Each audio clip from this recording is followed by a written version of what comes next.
Good morning students. अभी तक हमने पेज नंबर 8 तक पढ़ा। पेज नंबर 8 पर हमने पढ़ा कि महन द्वारा समझाने पर हरिहर काका मन में विचार करने लगे कि महन जी सच कह रहे, यहाँ कौन किसका है। ठाकुर जी के नाम ज़मीन कर देंगे तो लोग उन्हें याद रखेंगे, यह पुण्य उन्हें कमा लेना चाहिए। फिर उन्होंने सोचा कि भाई का परिवार भी तो अपना ही होता है, उनको ज़मीन न देना, उनके साथ विश्वासघात करना होगा। और इन्हीं सब बातों का विचार करते करते वे असमंजस की स्थिति में आ गए थे, है ना।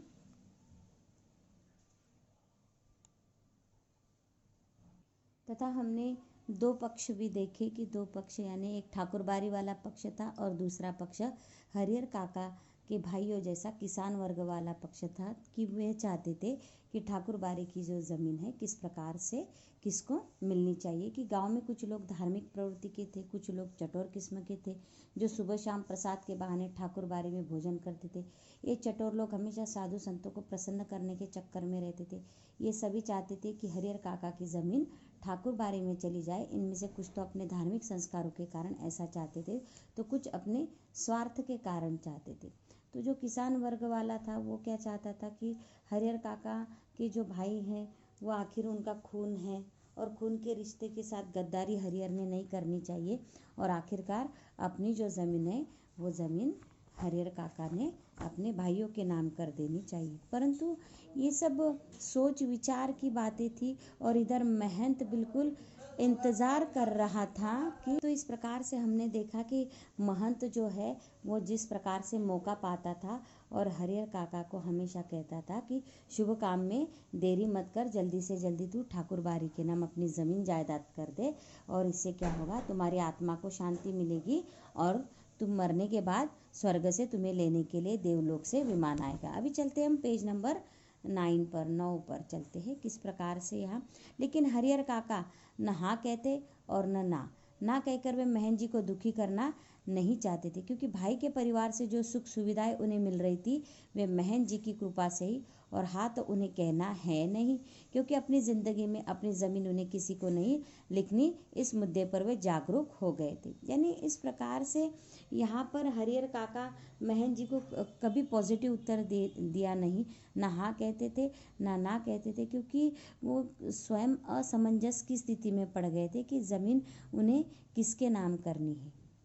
और वो महन जी को ना भी नहीं कह सकते थे, क्योंकि उन्हें लगता था कि भाई के परिवार इतना सामंजस्य दिखा रहे, इतनी सुख सुविधाएं, उनकी इतनी सेवा कर रहे कि शायद ये तो महन जी की ही कृपा है।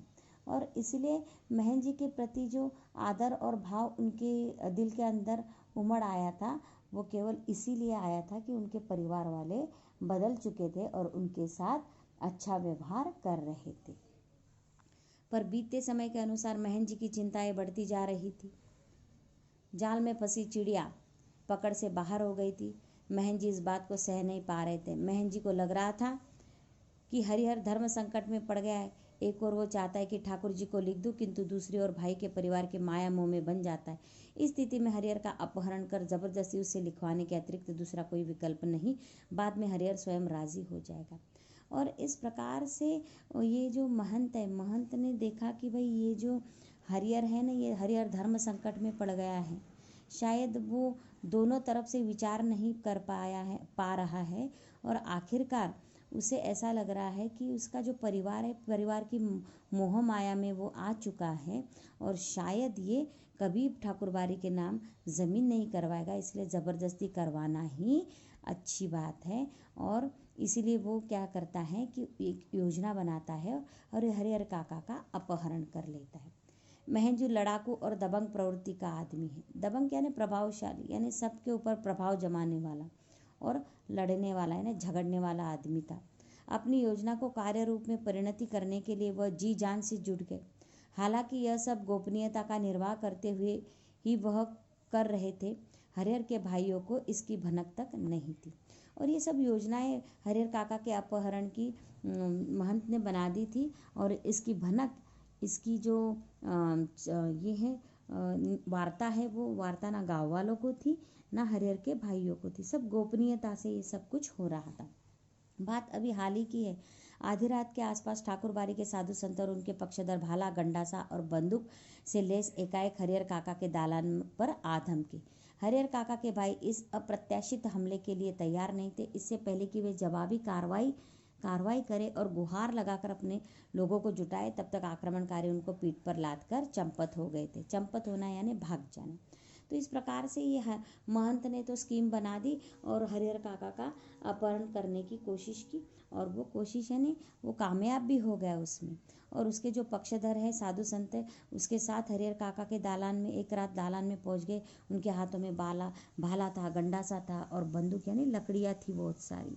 और इस प्रकार से उन्होंने क्या किया कि अप्रत्याशित रूप से कोई उनके ऊपर कार्रवाई करे या आक्रमण करे या कोई गुहार लगाए, उसके पहले उन्होंने हरिहर काका को पीठ पर लाद कर वो वहाँ से भाग गए। गांव में किसी ने ऐसी घटना नहीं देखी थी, न सुनी थी। सारा गांव जाग गया। शुभचिंतक तो उनके यहाँ जुटने लगे, लेकिन अन्य लोग अपने दालान और मकान की छतों पर जमा होकर आहट लेने और बातचीत करने लगे। और इस प्रकार से फिर काका को तो लेकर गए, लेकिन बाद में सारा गांव जग गया सुबह होते ही, और सब इधर उधर देखने लगे कि पता नहीं क्या हुआ, किसने हरिहर काका को उठाकर लेकर गए। अभी हरिहर काका का अब तक क्या हुआ होगा। हरिहर काका के भाई लोगों के साथ उन्हें ढूंढने निकले। उन्हें लगा कि यह महंत का ही काम है। वे मैं दल बल ठाकुरबाड़ी जा पहुंचे। और इस प्रकार से हरिहर काका के भाइयों को लगा कि पहले भी महंत उन्हें लेकर गया था और जायदाद के बारे में बातचीत कर रहा था और यहाँ आने नहीं दे रहा था, घर परिवार वाले लोगों से मिलने नहीं दे रहा था। शायद महंत ही उन्हें उठाकर लेकर गया होगा। और ये सब मैं दल बल ठाकुरबाड़ी जा पहुंचे। वहाँ खामोशी और शांति नजर आई।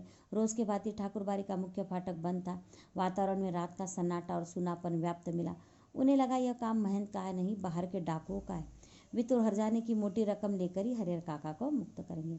और इस प्रकार से उसी वक्त जब अंधेरा ही था, तो अंधेरे वक्त ही वो ठाकुरबाड़ी जा पहुँचे। बल्कि सुबह सुबह ठाकुरबाड़ी में पूजा पाठ का समय होता है, परंतु अभी तक कोई नहीं जगा था, रात का सन्नाटा था।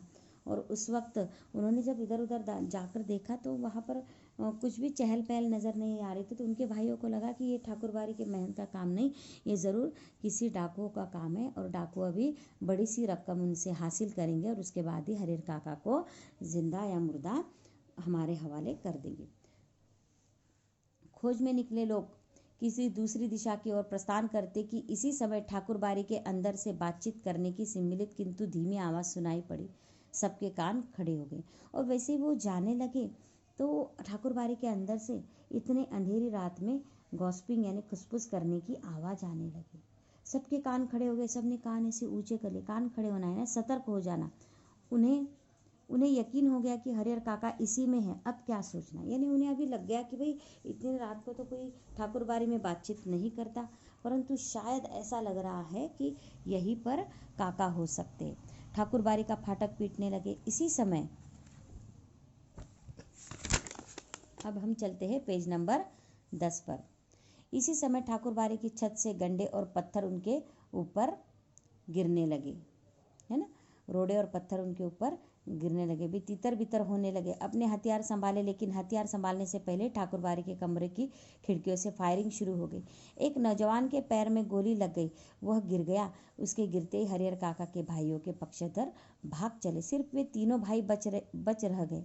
अपने तीनों के बूते इस युद्ध को जीतना संभव नहीं जान पड़ा, इसलिए वे कस्बे के पुलिस थाने की ओर दौड़ पड़े। और इस प्रकार से जब उन्हें आवाज़ आई खुसफुस करने की, तो बाद में उन्होंने देखा और फाटक पीटा। फाटक पीटने से अंदर से बड़े बड़े पत्थर गिरने लगे उनके शरीर पर और फायरिंग भी होने लगी। तो इस प्रकार से ये सब देखकर उन्हें आश्चर्य होने लगा कि यहाँ सुबह सुबह पूजा पाठ की तैयारी होनी चाहिए, मंदिर में घंटी बजनी चाहिए, आरती होनी चाहिए, और ये क्या हो रहा है, यहाँ पर शस्त्र फेंके जा रहे हैं। और इस प्रकार से उनके साथ जो उनके पक्षधर गांव वाले जो नौजवान लोग आए थे, वो उनको भी वो पत्थर लगने लगे। एक जवान को तो गोली लग गई और वो डर गए और वो भाग गए। परंतु ये केवल तीनों भाई बचे थे। तीनों भाई के बूते ये युद्ध तो जीता नहीं जा सकता, इसलिए उन्होंने तुरंत पास के कस्बे के पुलिस थाने में वो दौड़ गए। इधर ठाकुरबाड़ी के भीतर महंत और उनके कुछ चंद विश्वासी साधु सादे और लिखे कागजों पर अनपढ़ हरिहर काका के अंगूठे के निशान जबरन ले रहे थे। हरिहर काका तो महंत के इस व्यवहार से जैसे आसमान से ज़मीन पर आ गए थे। आसमान से ज़मीन पर आना। ये एक प्रकार से वाक्य प्रयोग है ना, यानी सत्य स्थिति का ज्ञान होना। और इस प्रकार से जब उन्होंने देखा कि ठाकुरबाड़ी में महंत उन्हें पकड़कर लेकर गया है और एक कोरे कागज के ऊपर उनके जबरन अंगूठे के निशान ले रहा है, ये सब व्यवहार देखकर वो तो अचरज में पड़ गए, है ना। उन्हें सत्य परिस्थिति का ज्ञान हो गया। उन्होंने सपने में भी नहीं सोचा था कि महन जी इस रूप में भी आएंगे। जिस महन को वो आदरणीय एवं श्रद्धेय समझते थे, वो महन तभी उन्हें घृणित, दुराचारी और पापी नजर आने लगा था। यानी इस प्रकार से उनके अंदर जो महंत के प्रति जो श्रद्धा का भाव था, अभी वो श्रद्धा का भाव उनके अंदर से निकल गया है। अब वो उस महंत की सूरत भी देखना नहीं चाहते थे। अब अपने भाइयों का परिवार महन की तुलना में उन्हें ज़्यादा पवित्र, नेक और अच्छा लगने लगा था। अभी उन्हें उनके भाइयों की याद आने लगी कि सचमुच मेरे भाई भाई है, खून का रिश्ता खून का है, ये तो पराया है, ये तो बस अपने ज़मीन के लिए मेरे साथ चिकनी चुपड़ी बातें करता था। और लेखक की बातें उसे याद आ गई। हरिहर काका ठाकुरबाड़ी से अपने घर पहुंचने के लिए बेचैन थे, लेकिन लोग उन्हें पकड़े हुए थे और महन जी उन्हें समझा रहे थे। और इस प्रकार से हरिहर काका को घर जाने की पड़ रही थी। वो आज छूटने की वो बहुत कोशिश कर रहे थे, लेकिन साधु संतों ने उन्हें पकड़ के रखा था, है ना। और महन जी उसे समझा रहे थे, तुम्हारे भले के लिए ही यह सब किया गया हरिहर। अभी तुम्हें लगेगा कि हम लोगों ने तुम्हारे साथ जोर ज़बरदस्ती की, लेकिन बाद में तुम समझ जाओगे कि जिस धर्म संकट में तुम पड़े थे उससे उबरने के लिए यही एकमात्र रास्ता था। कि बोले मैंने तुम्हें बहुत समझाया, परंतु तुम्हारे भाइयों के प्रति, उनके परिवार के प्रति जो प्रेम था, जो खून का रिश्ता था, वो कभी कम नहीं हुआ। तुम धर्म संकट में पड़ गए थे, परंतु ये करना तुम्हारे लिए ही अच्छा है, क्योंकि बाद में बोले तुम्हारे भाई भी कर सकते हैं इस प्रकार से तुम्हारे साथ ज़बरदस्ती। यानी उन्होंने बता दिया था कि किस प्रकार से उनकी हालत आगे हो सकती है। एक और ठाकुरबाड़ी के भीतर जबरन अंगूठे के निशान लेने और पकड़कर समझाने का कार्य चल रहा था, तो दूसरे ओर हरिहर काका के तीनों भाई सुबह होने से पहले पुलिस की जीप के साथ ठाकुरबाड़ी आ पहुंचे। और इस प्रकार से हरिहर काका के साथ जबरदस्ती हो रही थी, उसके पहले ही हरिहर काका के तीनों भाई पुलिस को लेकर आ गए। जीप से तीनों भाई, एक दरोगा और पुलिस के 8 जवान उतरे। यानी कुल मिलाकर कितने हो गए।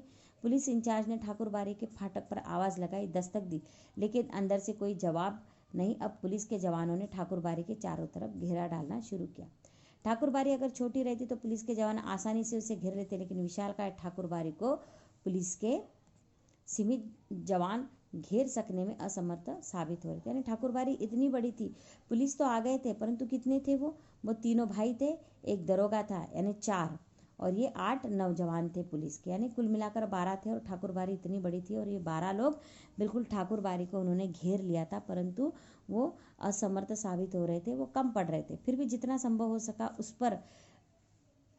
उस रूप में उन्होंने घेरा डाल दिया और अपना मोर्चा संभाल सुबह की प्रतीक्षा करने लगे। और इस प्रकार से पूर्ण फौज ने, वो 12 की फौज ने क्या कर लिया था, पूरे ठाकुरबाड़ी को घेर लिया था और सुबह की प्रतीक्षा कर रहे थे। हरिहर काका के भाइयों ने सोचा था कि जब वे पुलिस के साथ ठाकुरबाड़ी पहुंचेंगे तो ठाकुरबाड़ी के भीतर से हमले होंगे और साधु संत रंगे हाथ पकड़े जाएंगे, लेकिन ऐसा कुछ भी नहीं हुआ।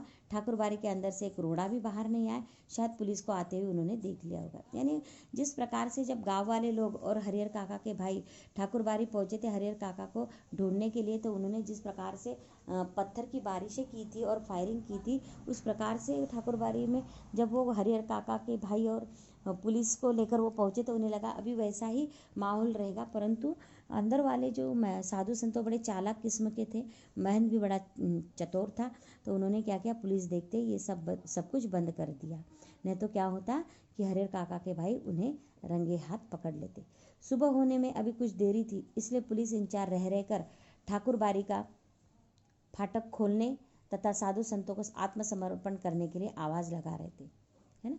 तो इस प्रकार से सुबह की थोड़ी सी अंधेरा कम हुआ और उजाला होने लगा। तो वहाँ का उनका जो दरोगा है, पुलिस इंचार्ज है, वो ठाकुरबाड़ी का फाटक खोलने के लिए साधु संतों को बता रहा था और बोल रहा था कि चुपके से तुम मेरे हवाले अपने आप को कर दो। परंतु साथ ही अभी चलते हैं पेज नंबर 11 पर। साथ ही पुलिस वर्ग की ओर से हवाई फायरिंग की जा रही थी, लेकिन ठाकुर बारी की ओर से कोई जवाब नहीं आ रहा था। यानी वो हरिहर काका के भाइयों को झूठा ठहराना चाहते थे पुलिस के सामने। पुलिस ने फायरिंग की, परंतु अंदर से कोई भी फायरिंग की आवाज़ नहीं आ रही थी। सुबह तड़के एक वृद्ध साधु ने ठाकुर बारी का फाटक खोल दिया। उस साधु की उम्र 80 वर्ष से अधिक ही होगी। वह लाठी के सहारे कांपते हुए खड़ा था। पुलिस इंचार्ज ने उसे वृद्ध साधु के पास पहुंच हरिहर काका तथा ठाकुर बारी के महंत पुजारी एवं अन्य साधुओं के बारे में पूछा, लेकिन उसने कुछ भी बताने से इनकार कर दिया। पुलिस इंचार्ज ने कई बार उससे पूछा, डांट लगाई, धमकियां दी, लेकिन हर बार एक ही वाक्य था, मुझे कुछ मालूम नहीं। ऐसे वक्त पुलिस के लोग मारपीट का सहारा लेकर भी बात उगलवाते हैं, लेकिन उस साधु का वय देखकर पुलिस इंचार्ज को महटिया जाना पड़ा। महटिया जाना यानी नज़रअंदाज करना। तो बोले इस प्रकार से वो महंत इतना चालाक था कि जब पुलिस ने फाटक खोलने के लिए कहा तो उसने 80 साल के बूढ़े को भेजा, ताकि अगर उससे कोई इंक्वायरी की जाए या पूछताछ की जाए तो वो जो कहेगा उसी के ऊपर उनको विश्वास करना पड़ेगा, क्योंकि पुलिस मारपीट करते हैं, सज़ा दिलवा कर उगलवाते हैं, परंतु ऐसा वो 80 साल के बुढ़े के साथ नहीं कर सकेंगे। और इसीलिए वो पुलिस कुछ भी नहीं कर पाए और उन्होंने नज़रअंदाज कर दिया। परंतु पुलिस इंचार्ज के नेतृत्व में पुलिस के जवान ठाकुर बारी की तलाशी लेने लगे। लेकिन ठाकुर बारी की तलाशी लेना तो आवश्यक ही थी, लेकिन न तो ठाकुर बारी के नीचे के कमरों में ही कोई पाया गया और न छत के कमरों में ही। पुलिस के जवानों ने खूब छानबीन की, उस वृद्ध साधु के अलावा कोई दूसरा ठाकुर बारी में नहीं मिला। पुलिस और उनके इंचार्ज और उनके हरिहर काका के भाइयों ने पूरे ठाकुर बारी को छान मारा, परंतु उन्हें कुछ भी नहीं मिला। केवल एक बुड्ढा था और कुछ ठाकुर बारी में वृद्ध इंसान था और ठाकुर बारी में कुछ सामान था। हरिहर काका के भाई चिंता, परेशानी और दुखद आश्चर्य से घिर गए। ठाकुर बारी के महंत और साधु संत हरिहर काका को लेकर कहाँ भाग गए, अब क्या होगा। काफ़ी पैसे खर्च कर पुलिस को लाए थे। पुलिस के साथ आने के बाद वो अंदर ही अंदर गर्व महसूस कर रहे थे। उन्हें लग रहा था कि अब भाई को वे आसानी से घर ले जाएंगे तथा साधु संतों को जेल भिजवा देंगे, लेकिन दोनों में से एक भी नहीं हुआ। यानी इस प्रकार से उन्हें बड़ा गर्व महसूस हो रहा था हरिहर काका के भाइयों को कि देखो हमने पैसे बुलाकर पुलिस को बुलाया है, अभी हम दोनों कार्यों में सफल हो जाएंगे। एक तो महंत और उसके जो अनुयायी है, साधु संत है, वो कैसे गद्दार है वो पकड़े जाएंगे और हम आसानी से हमारे भाई को घर लेकर जाएंगे। परंतु दोनों में से कोई भी काम नहीं हुआ। ठाकुर बारी के जो कमरे खुले थे उनकी तलाशी पहले से ली गई थी। बाद में जिन कमरों की चिटकनी बंद थी, चिटकनी यानी लैच, उन्हें भी खोलकर देखा गया था। एक कमरे के बाहर बड़ा सा ताला लटका रहा था। पुलिस और हरिहर काका के भाई सब वही एकत्र हो गए। उस कमरे की कुंजी यानी चाबी की मांग वृद्ध साधु से की गई तो उसने साफ कह दिया मेरे पास नहीं। तो इस प्रकार से उन्होंने सब कुछ छानबीन कर देखा, चिटकनियाँ खोली, कमरे खोले। कमरे में उन्होंने देखा कहीं तो भी सामान पड़ा था, लेकिन एक कमरा था कि एक कमरे को ताला लगाया हुआ था। तो उस कमरे के ताले की चाबी उन्होंने उस वृद्ध साधु से मांगी, परंतु उन्होंने कहा कि इसकी चाबी मेरे पास नहीं है। और जब उससे पूछा गया इस कमरे में क्या है, तब उसने जवाब दिया कि उसमें क्या है, अनाज है। पुलिस इंचार्ज अभी यह सोच ही रहे थे कि इस कमरे का ताला तोड़कर देखा जाए या छोड़ दिया जाए कि अचानक उस कमरे के दरवाजे को भीतर से किसी ने धक्का देना शुरू कर दिया। यानी पुलिस को लग रहा था कि भाई चाबी नहीं मिल रही तो हम शायद इस ताले को तोड़ देंगे और फिर तोड़ने की कोशिश करेंगे, परंतु उसी विचार में अचानक अंदर से कोई दरवाज़ा खटखटाने लगा और धक्का देने के लिए शुरुआत की। पुलिस के जवान सावधान हो गए। उन्होंने देखा कि अरे कौन दरवाज़ा खटखटा रहा है। ताला तोड़कर कमरे का दरवाज़ा खोला गया और इस प्रकार से जो वृद्ध साधु ने बोला था कि उसके अंदर अनाज है, परंतु जब उन्होंने ताला तोड़कर कमरे का दरवाज़ा खोला तो कमरे के भीतर हरिहर काका जिस स्थिति में मिले उसे देखकर उनके भाइयों का खून खौल उठा। खून खौलना यानी गुस्सा आना। उस वक्त अगर महंत पुजारी या अन्य नौजवान साधु उन्हें नजर आ जाते तो वे जीते जी उन्हें नहीं छोड़ते। तभी उन्हें इतना गुस्सा आ गया कि उन्हें लग रहा था अगर अभी के अभी महंत और उसके जो अनुयायी अगर मिल जाते तो शायद वो उन्हें वहीं पर मार देते। देखो किस प्रकार से हरिहर काका की हालत, उन्होंने ये बाहर दरोगा है, उनके भाई हैं, है ना, और कुछ लोग हैं, और देखो हरिहर काका की किस प्रकार से उन्होंने हालत करके रखी। आपको दिख रहा है कि उनके पैर बंधे हुए हैं, दिख रहा है आपको, पैर बंधे हैं, है ना, ये देखो ये पैर बंधे हैं, उनके हाथ बंधे हैं और उनका मुंह पर भी कपड़ा लगाया है और मुंह में कपड़ा भी ठूस दिया है। हरिहर काका के हाथ और पाँव तो बांध ही दिए गए थे, उनके मुंह में कपड़ा ठूस कर बांध दिया गया था। हरिहर काका जमीन पर लुढ़कते हुए दरवाजे तक आए थे और पैर से दरवाजे पर धक्का लगाया था। और इस प्रकार से हरिहर काका अपने बचाव के लिए उन्होंने पूर्ण कोशिश की। काका को बंधन मुक्त किया गया, मुंह से कपड़े निकाले गए। हरिहर काका ने ठाकुरबाड़ी के महंत पुजारी और साधुओं की काली करतूतों का पर्दाफाश करना शुरू किया कि वह साधु नहीं, डाकू हत्यारे और कसाई है, कि उन्हें इस रूप में कमरे में बंद कर गुप्त दरवाजे से भाग गए, कि उन्होंने कई सादे और लिखे हुए कागज़ों पर जबरन उनके अंगूठे के निशान लिए आदि। यानी किस प्रकार से जब उनका मुंह से कपड़ा खोला गया, उनके हाथ पैर खोले गए, तब उन्होंने वो जो महंत है और वो साधु संत है उनका पर्दाफाश कर दिया। और पर्दाफाश करने के बाद उन्होंने बताया कि वो किस प्रकार से अत्याचारी, गद्दार, हत्यारा, डाकू, कसाई है बोले। और उसने उनके जबरन कोरे के कागज़ पर अंगूठे के निशान लिए और वह गुप्त दरवाजे से अपने साधु संतों के साथ वो भाग गया।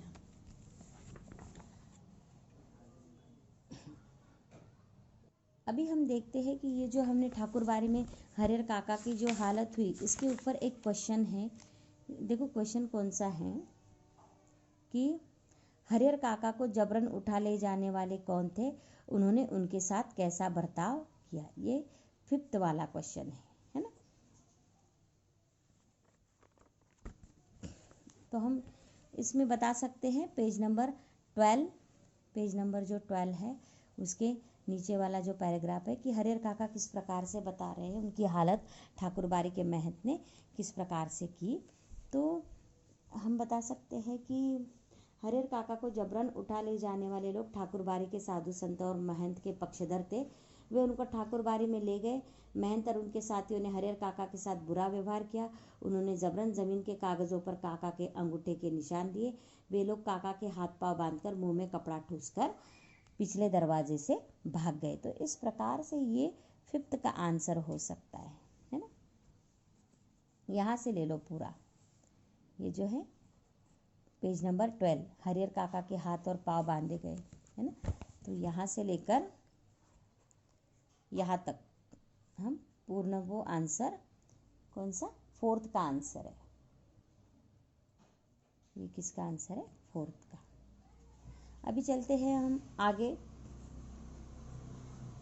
तो इस प्रकार से हरिहर काका ने पेज नंबर 13, हरिहर काका ने देर तक अपने बयान दर्ज कराए। उन्हें उनके शब्द शब्द से साधुओं के प्रति नफरत और घृणा व्यक्त हो रही थी। जीवन में कभी किसी के खिलाफ उन्होंने इतना नहीं कहा होगा जितना ठाकुरबाड़ी के महंत, पुजारी और साधुओं के बारे में कहा। यानी इस प्रकार से उन्हें ये जो ठाकुरबाड़ी का जो महंत है, महंत किस प्रकार का आदमी है, ये जब उन्हें पता चला तो उन्हें बहुत ही बुरा लगा। कंटिन्यू करते पेज नंबर 13। अब हरिहर काका पुनः अपने भाइयों के परिवार के साथ रहने लगे थे। इस बार उन्हें दालान पर नहीं घर के अंदर रखा गया था, क्योंकि हरिहर काका के पास जायदाद थी। तो इस प्रकार से हरिहर काका भी मूल्यवान हो चुके थे। उन्हें दालान में नहीं, उन्हें भी एक अभी अंदर कमरा दे दिया गया था। किसी बहुमूल्य वस्तु की तरह संजोकर छिपाकर उनकी सुरक्षा के लिए रिश्ते नाते में जितने सुरमा थे, यानी जितने उनके अपने पास के नज़दीक के लोग थे, सबको बुलाया गया था। हथियार जुटा लिए गए थे।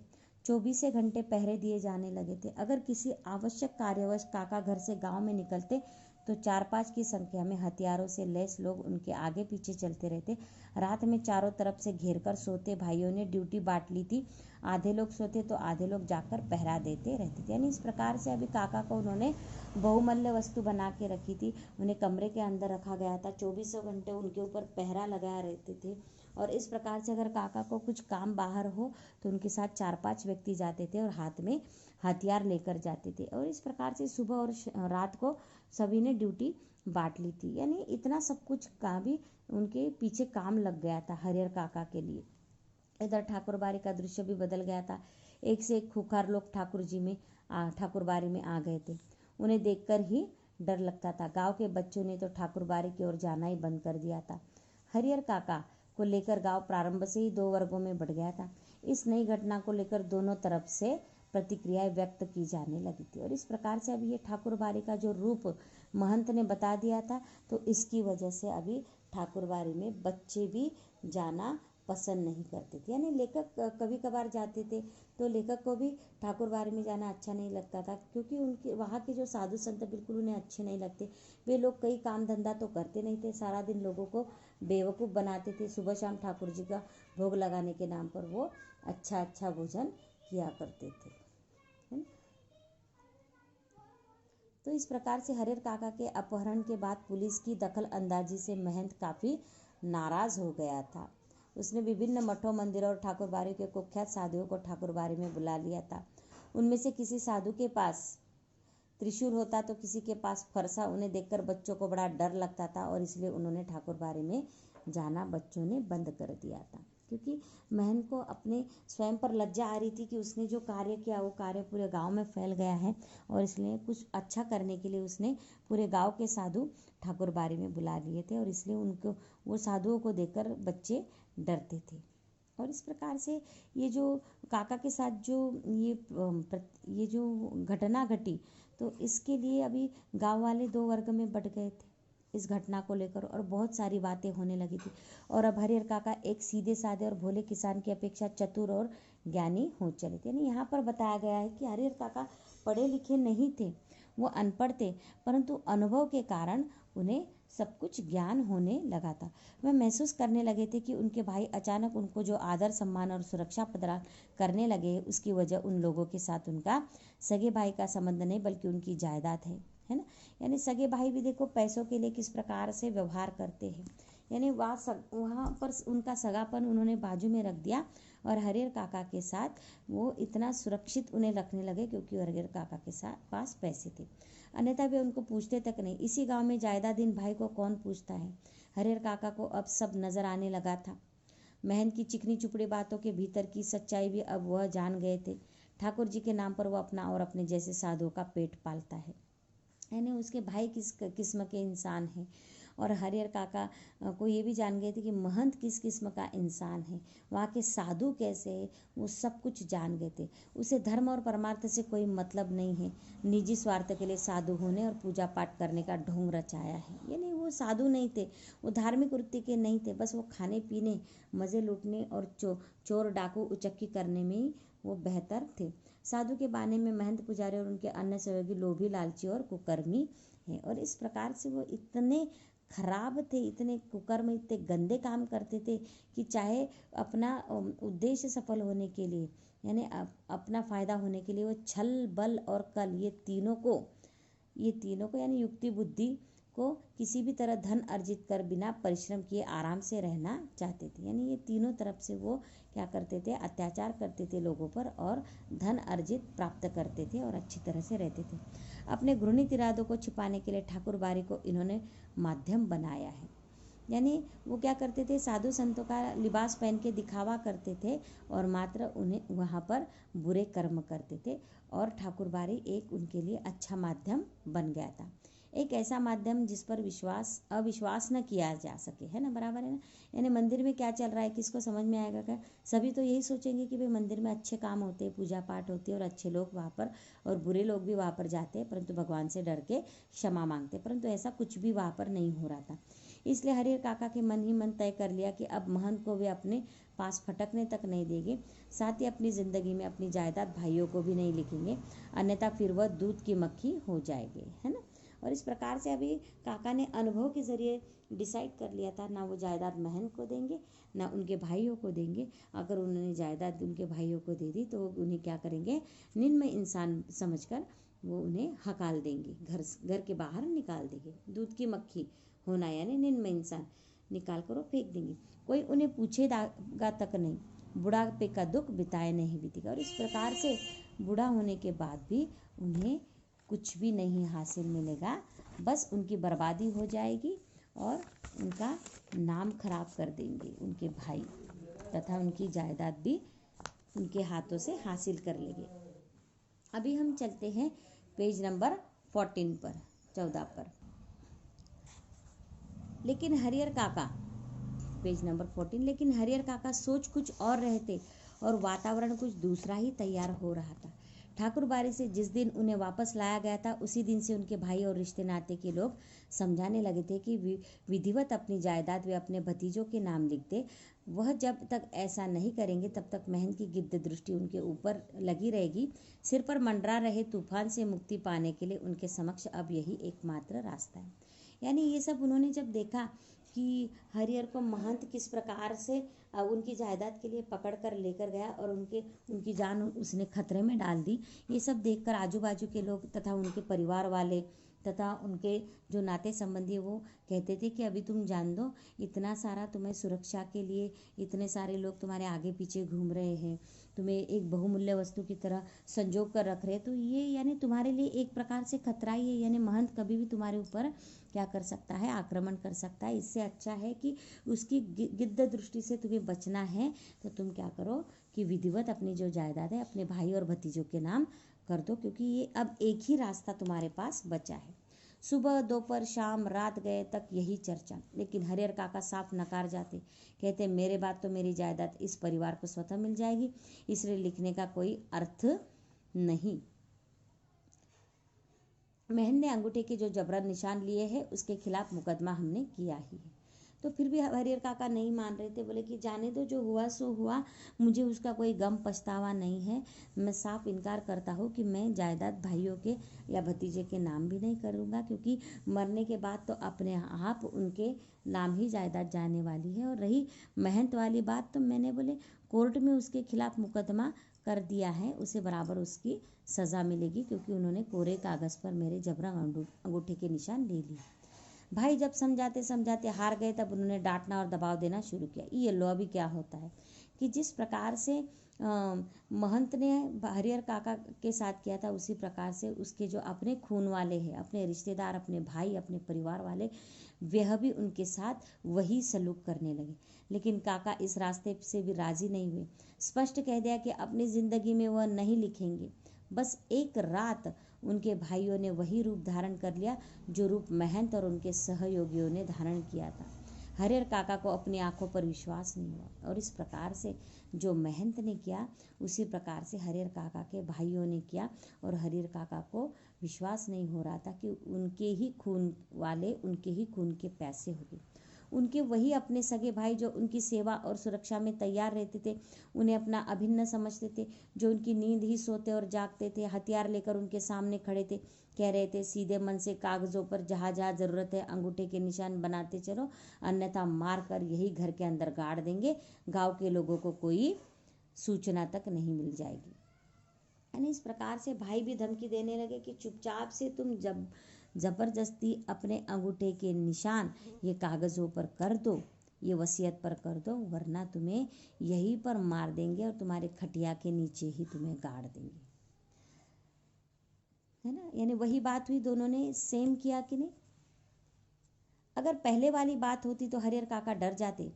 अज्ञान की स्थिति में ही मनुष्य मृत्यु से डरते हैं, ज्ञान होने के बाद तो आदमी आवश्यक पड़ने पर मृत्यु को वर्ण करने के लिए तैयार हो जाता है ना। हरिहर काका ने सोच लिया कि ये सब एक ही बार उन्हें मार दे वह ठीक होगा, लेकिन अपनी ज़मीन लिखकर रमेसर की विधवा की तरह शेष जिंदगी वे घुट घुट कर मरे, यह ठीक नहीं होगा।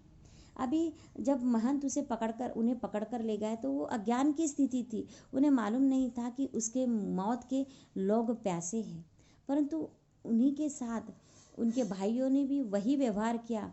तो ये उनकी ज्ञान की स्थिति, उन्हें पता था कि उनके पास जायदाद है तो कभी भी कोई भी उनके ऊपर हमला कर सकता है, आक्रमण कर सकता है, और कभी भी उनको मृत्यु आ सकती है। और इसलिए वो अभी पहले जिसके अज्ञान के खातिर वो मृत्यु से डरते थे, परंतु अभी उन्हें ज्ञान होने के बाद वो मृत्यु से डरे नहीं। तभी भी उन्होंने सोचा, उन्हें याद आया जो लेखक ने कुछ बातें कही थी कि रमेसर की जो विधवा थी उसने अपनी शेष जिंदगी कैसे घुट घुट कर जी थी। रमेसर की विधवा को बहला फुसलाकर उसके हिस्से की ज़मीन रमेसर के भाइयों ने लिखवा ली।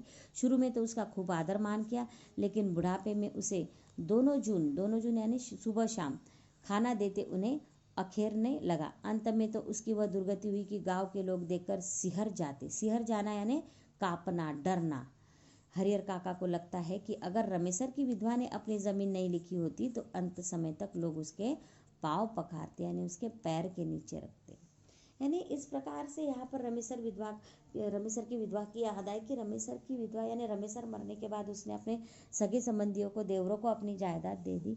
शुरुआत में उसके साथ अच्छा व्यवहार किया, परंतु जब बुढ़ापे के समय उनको रमेसर की विधवा को दोनों जून यानी दोनों वक्त खाना देना आखिरने लगा। और जब उसकी दुर्गति गाँव वालों ने देखी तो वो डर गए और हरिहर काका को लगता था कि रमेसर की विधवा अगर ऐसा नहीं करती तो मरते दम तक उसके जो सगे संबंधी हैं उसके पैर पड़ते, उसकी वाह वाह करते। हरिहर काका गुस्से में खड़े हो गए और गरजते हुए कहा, मैं अकेला हूँ, तुम सब इतने हो, ठीक है मुझे मार दो, मैं मर जाऊंगा, लेकिन जीते जी एक धूर जमीन भी तुम्हें नहीं लिखूंगा। तुम सब कुछ ठाकुर बाड़ी के महंत पुजारी से तनिक भी कम नहीं हो। देखते हैं कैसे नहीं लिखोगे, लिखना तो तुम्हें है ही, चाहे हंस के लिखो या रो के लिखो। तो इस प्रकार से भाई भाई में ये धर्म युद्ध, ये झगड़ा शुरू हो गया। हरिहर काका जमीन जायदाद लिखने के लिए नहीं कह रहे थे और उनके जो भाई थे वो भाई मात्र लड़कर झगड़कर उन्हें किसी भी प्रकार से उन्हें राज़ी कर रहे थे कि चाहे कुछ भी हो जाए, तुम्हें तो ज़मीन हमारे नाम करनी ही है। ये देखो किस प्रकार से, ये जो पेज नंबर 15 है, 15 पर उनके भाई देखो किस प्रकार से लाठी यानी सुरक्षा के लिए हाथ में जो हथियार उन्होंने लिए थे, अभी वही हथियार जायदाद के लिए वो उनके ऊपर चढ़ा रहे हैं, उनको मारने की वो कोशिश कर रहे हैं। उनके तीनों भाई दिख रहे हैं आपको और हरिहर काका भी। यानी ऐसी दुर्गति किसी वृद्ध व्यक्ति की नहीं करनी चाहिए।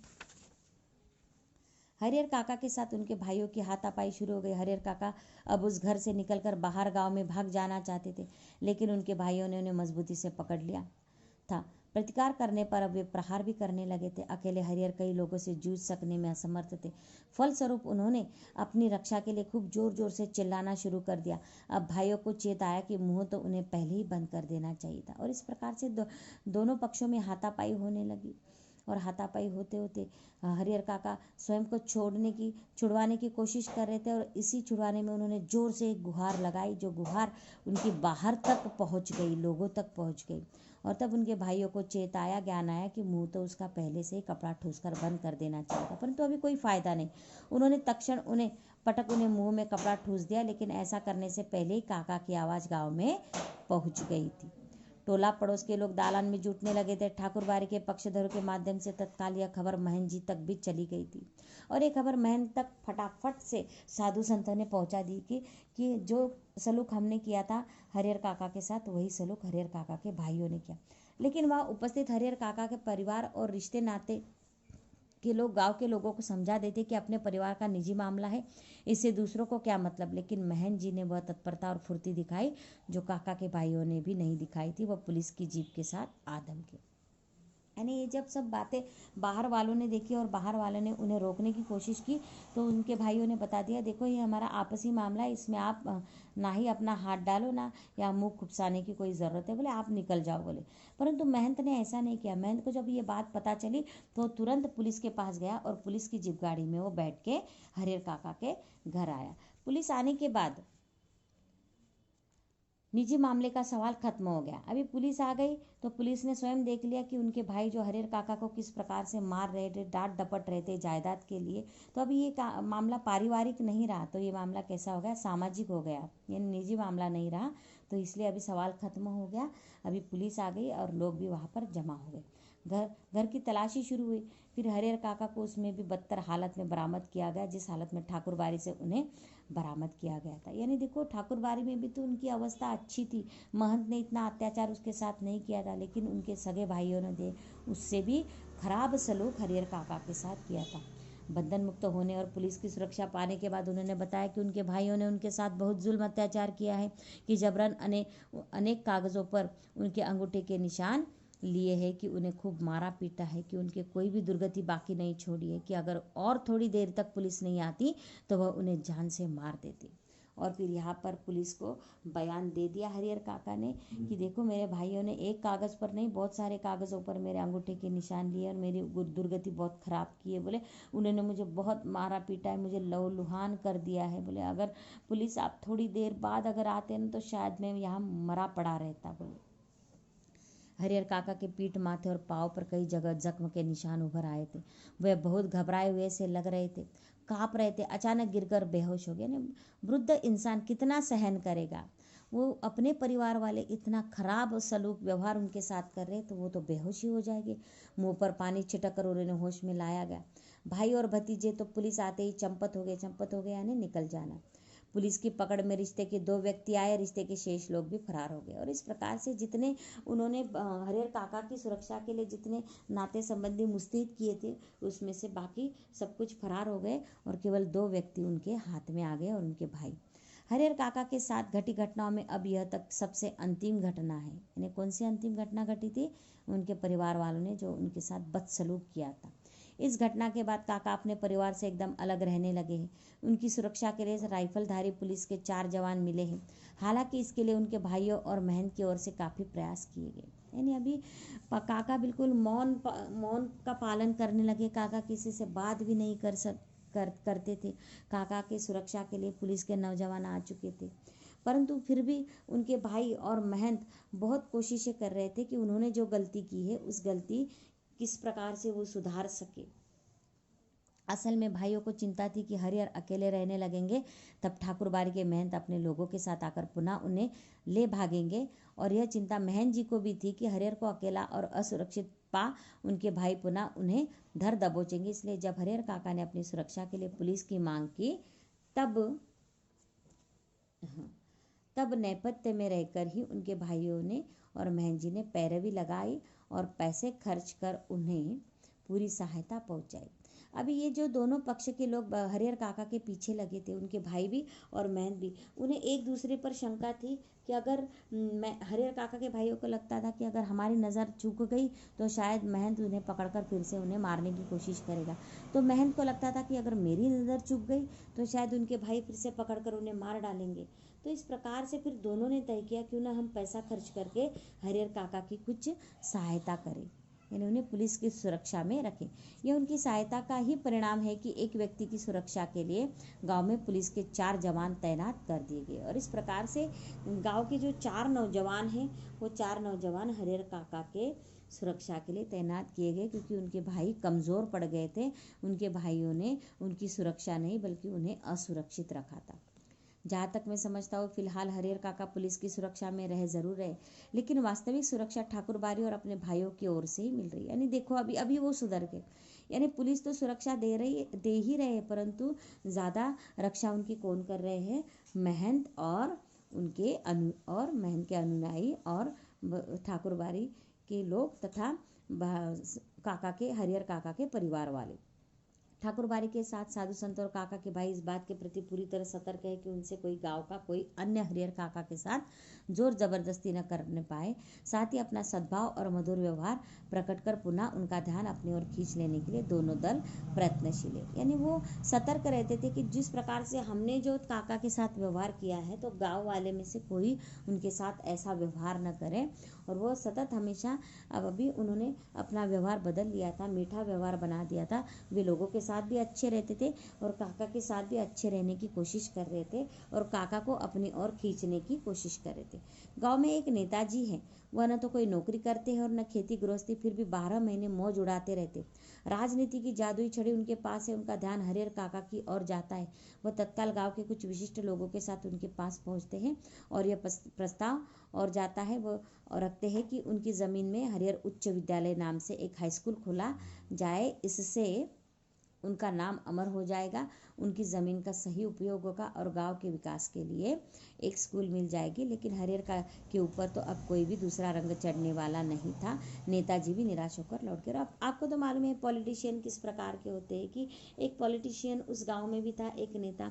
उसे लगा कि भाई इतना सारा ये बवाल हो रहा है एक इंसान के खातिर, तो क्यों ना मैं चला जाऊँ और उसकी ज़मीन कुछ अच्छे कार्य में लगा दूँ। वो हरिहर काका के पास गए और उनसे कहा कि देखो मैं ज़मीन तुम सरकार के नाम कर दो, मैं वहाँ पर हरिहर उच्च विद्यालय बनाऊंगा बोले। और इससे क्या होगा, अपने गांव का विकास भी होगा और जो बच्चे पढ़ेंगे वो तुम्हारा नाम लेंगे, गांव के लोग भी तुम्हारा नाम लेंगे। परंतु अभी हरिहर काका थक चुके थे। अभी किसी ने कुछ भी कहा तो उनके ऊपर दूसरा तीसरा कोई रंग चढ़ने वाला नहीं था। इन दिनों गांव की चर्चाओं के केंद्र है हरिहर काका। अभी हरिहर काका की सब दूर चर्चा होने लगी थी, क्योंकि दूसरा विषय गांव में था ही नहीं। आंगन, खेत खलियान अलावा बगीचे, बरगद, हर जगह उनकी ही चर्चा, उनकी घटना की तरह विचारणीय और चर्चनीय कोई दूसरी घटना नहीं। गांव में आए दिन छोटी बड़ी घटनाएं घटती रहती है, लेकिन काका के प्रसंग के सामने उनका कोई अस्तित्व नहीं। गांव में जहाँ कहीं और जिन लोगों के बीच हरिहर काका की चर्चा छिड़ती है, तो फिर उसका कोई अंत नहीं। लोग तरह तरह की संभावनाएं व्यक्त करते, राम जाने क्या होगा। दोनों ओर के लोगों ने अंगूठे के निशान तो ले लिए हैं, लेकिन हरिहर ने अपना बयान दर्ज कराया है कि वे दोनों लोगों में से किसी को अपनी ज़मीन का उत्तराधिकारी नहीं मानते। दोनों ओर के लोगों ने जबरन उनके अंगूठे के निशान लिए। इस स्थिति में उनके बाद उनकी जायदाद का हकदार कौन होगा। और इस प्रकार से अभी सब गांव वालों को पता हो गया था कि महंत ने जबरन अंगूठे के निशान ले लिए हैं और हरिहर काका के भाइयों ने भी जबरन अंगूठे के निशान ले लिए हैं। और अभी आगे की स्थिति क्या होगी, इसका सब क्या करने वाले हैं, इंतज़ार कर रहे थे कि आगे उनकी जो ज़मीन जायदाद है उसका हकदार कौन होगा, उसकी जायदाद का उत्तराधिकारी कौन होगा। लोगों के बीच बहस छिड़ जाती है। उत्तराधिकारी के कानून पर जो जितना जानता है उससे 10 गुना अधिक उगल देता है, फिर भी कोई समाधान नहीं निकलता। रहस्य खत्म नहीं होता, आशंकाएं बनी रहती है, लेकिन लोग आशंकाओं को नज़रअंदाज कर अपनी पक्षधरता शुरू कर देते हैं। उत्तराधिकारी ठाकुरबाड़ी को मिलता तो ठीक रहता, दूसरी ओर के लोग कहते कि हरिहर के भाइयों को मिलता तो ज़्यादा अच्छा रहता। यानी आपको मालूम है, जैसे कि बताया था कि पूर्ण गांव 2 वर्गों में बढ़ गया था। और 2 वर्ग के लोग चाहते थे कि एक वर्ग के लोग चाहते थे कि ठाकुरबाड़ी के नाम ज़मीन कर देनी चाहिए, तो दूसरे वर्ग के लोग चाहते थे, जो किसान वर्ग के थे, वो चाहते थे गांव वाले कि हरिहर काका के भाइयों के नाम कर देनी चाहिए। ठाकुरबाड़ी के साधु संत और काका के भाइयों ने अब कब क्या कहा, यह खबर बिजली की तरह एक ही बार समझे गांव में फैल जाती। यानी खबरें अलग, रोज अलग अलग खबरें उठती थी पूरे शहर में, पूरे गांव में। खबर झूठी है कि सच्ची, इस पर कोई ध्यान नहीं देता। जिसे खबर हाथ लगती वह नमक मिर्च मिला उसे चटका कर आगे बढ़ा देता। यानी इंसानों का काम ही ऐसा होता है। तो सबसे पहले तो गांव में चर्चा हो रही थी उनके जायदाद के बारे में कि एक खबर आती है कि महन जी और हरिहर काका के भाई इस बात के लिए अफसोस कर रहे हैं कि अंगूठे के निशान लेने के बाद उन्होंने हरिहर को खत्म क्यों नहीं कर दिया, बात ही आगे नहीं बढ़ती। यानी दोनों पक्षधर ऐसा सोचते हैं कि अगर हरिहर काका को हम मार देते तो बहुत अच्छा होता, यानी आगे इतनी बात चलती नहीं। तो दूसरी खबर फैल जाती है कि हरिहर मरेंगे तो उन्हें अग्नि प्रदान करने के लिए ठाकुरबाड़ी के साधु संतों और काका के भाइयों के बीच काफ़ी लड़ाई होगी। दोनों ओर से अग्नि प्रदान करने का निश्चय हो चुका है। इस संदर्भ में उनकी लाश हस्तगत करने के लिए खून की नदियाँ बहेगी। बोले दोनों ने कोरे कागज़ पर जबरन अंगूठे के निशान ले लिए हैं। और इस प्रकार से फिर हरिहर काका जब मरेंगे तो दोनों के दोनों एक उत्तराधिकारी का, यानी जायदाद के हक पर अपना मालिकाना हक जताने के लिए जो काका को सबसे पहले अग्नि देगा वो उसका उत्तराधिकारी होगा। और इसके लिए भी बोले, आग देने के लिए भी बोले, आखिरी में झगड़े हो गए। तो तीसरी खबर अभी फैल जाती है कि हरिहर काका की मृत्यु के बाद उनकी ज़मीन पर कब्जा करने के लिए उनके भाई अभी से तैयारी कर रहे। इलाके के जो मशहूर डाकू बुटन सिंह से उन लोगों ने बातचीत पक्की कर लिए। हरिहर के 15 बीघे खेत में से 5 बीघे बुटन लेगा और दखल करा देगा। इससे पहले कि भी इस तरह के 2-3 मामले बुटन ने निपटाए हैं और पूरे इलाके में उसके नाम की तूती बोलती है। तूती बोलना यानी अपनी ही चलाना। तो बोले हरिहर काका के भाइयों ने किसी बुटन सिंह डाकू को हरिहर काका को मारने की सुपारी दी है बोले, और उस सुपारी के ज़रिए उन्होंने उनसे व्यवहार किया है बुटन सिंह से कि जब 15 बीघे खेत हमको मिलेगा तो 5 बीघे खेत हम बुटन सिंह को देंगे और बाकी का हमारे पास रखेंगे। क्योंकि बोले बुटन सिंह ने ऐसे बहुत सारे कारनामे किए हैं और ऐसे बहुत सारे कार्य निपटाए हैं, बहुत सारे लोगों को उसने मारा है। तो चौथी खबर आती है कि महन जी ने निर्णय ले लिया है कि हरिहर की मृत्यु के बाद देश के कोने कोने से साधु और नागाओं को वो बुलाएंगे। तो इस प्रकार से महन जी ने जो व्यवहार किया था हरिहर काका के साथ, तो उसके ज़रिए उसे शर्म आ रही थी, तो उसने उस ठाकुरबाड़ी में बहुत सारे साधु और नागाओं को बुला के रखा था, है ना, जैसे कि मैंने आपको स्पष्टीकरण में बताया था। तो जब ठाकुरबाड़ी की ज़मीन उनको मिल जाएंगी तब उसी ज़मीन पर वो ये साधु और नागाओं को रखने वाले थे, उनके लिए वो वहाँ का रहने का स्थान बनाने वाले थे। रहस्यात्मक और भयावनी खबरें से गांव का आकाश आच्छादित हो गया है और इस प्रकार से रोज़ नई खबरें आती हैं। दिन प्रतिदिन आतंक का माहौल गहराता जा रहा है। सबके मन में यह बात है कि हरिहर कोई अमृत पीकर तो आया नहीं है, एक ना एक दिन तो उन्हें मरना ही है। फिर एक भयंकर तूफान की चपेट में यह गांव आ जाएगा उस वक्त क्या होगा कुछ कहा नहीं जा सकता। तो बोले इस प्रकार से बोले अभी हम सब प्रतीक्षा कर रहे हैं हरिहर काका के मृत्यु की, क्योंकि वो तो कोई अमृत तो पी कर आया नहीं, कभी ना कभी तो मरेगा, और जिस दिन उसकी मौत होगी ना तो उस दिन पता नहीं गाँव में क्या होने वाला है, बड़ा तूफान आ जाएगा। बोले यह कोई छोटी लड़ाई नहीं है, एक बड़ी लड़ाई है, जाने अनजाने पूरा गाँव इसकी चपेट में आ जाएगा। इसलिए लोगों के अंदर भय और प्रतीक्षा भी थी कि पता नहीं क्या घटने वाला है, क्या होने वाला है, जिसे झुटलाकर भी उसके आगमन को टाला नहीं जा सकता।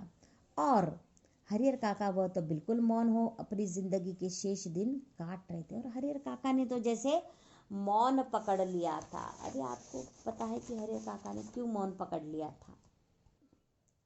क्योंकि हरिहर काका मानसिक रूप से काफ़ी परेशान थे। पहले तो ठाकुरबाड़ी के मेहन ने उनकी मानसिक यातना दी, उसके बाद उनके सगे भाइयों ने उनको शारीरिक और मानसिक पीड़ा दी, और इन घटनाओं ने उनके मानसिक संतुलन को बिगाड़ दिया। और इसी वजह से लेखक ने जब उनसे बात की तो वो खामोश रहे। उन्होंने इसी कारण से मौन धर के रखा था, है ना।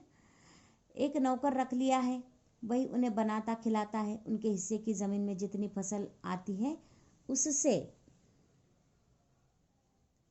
अगर वह चाहते तो मौज की ज़िंदगी बिता सकते थे, लेकिन वह तो गूंगेपन का शिकार हो गए थे। मालूम है उनके साथ क्या घटना, मैंने अभी स्पष्ट की कि क्या घटना उनके साथ हुई थी।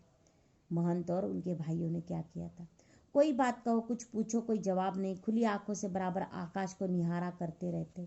सारे गांव के लोग उनके बारे में बहुत कुछ कहते सुनते, लेकिन उनके पास अब कहने के लिए कोई बात नहीं है, क्योंकि वो बिल्कुल मेंटली डिस्टर्ब हो चुके थे। वो बिल्कुल ऐसा कहो कि वो अपना मानसिक संतुलन खो बैठे थे, है ना। पेज नंबर 19 अभी आखिरी मोड़ आ गया है कि पुलिस के जवान हरिहर काका के खर्चे पर ही खूब मौज मस्ती से रह रहे, जिसका धन वह रहे उपास और खाने वाले करे विलास। अब तक जो नहीं खाया था दोनों जन उसका भोग लगा रहे। यानी देखो हरिहर काका को अगर उनके घर वाले केवल सुबह और शाम की अच्छे पकवान की थाली देते तो इतना सारा बवाल होता क्या। अभी क्या हो रहा है कि पुलिस मजे, 4 नौजवान पुलिस के मजे से फुकट से खा रहे, क्या तो हरिहर काका की सुरक्षा कर रहे इसलिए। अभी इसमें से जो 7, 8 और 9 और 10 क्वेश्चन है वो बेटा अपने मन से जो लिखना है, कि जैसे कि मैंने बताया कि कहानी के आधार पर स्पष्ट कीजिए कि लेखक ने यह क्यों कहा कि अज्ञान की स्थिति में ही मनुष्य मृत्यु से डरते और ज्ञान होने के बाद तो आदमी आवश्यकता पड़ने पर मृत्यु को वरण करने के लिए भी तैयार हो जाता है। जैसे कि मैंने आपको बताया ये पेज नंबर 14 पर ये जो अंडरलाइन की थी मैंने लास्ट सेकंड पैसेज में, यहाँ पर मैंने जो स्पष्टीकरण दिया था वही स्पष्टीकरण यहाँ पर आंसर के रूप में हम बता सकते हैं।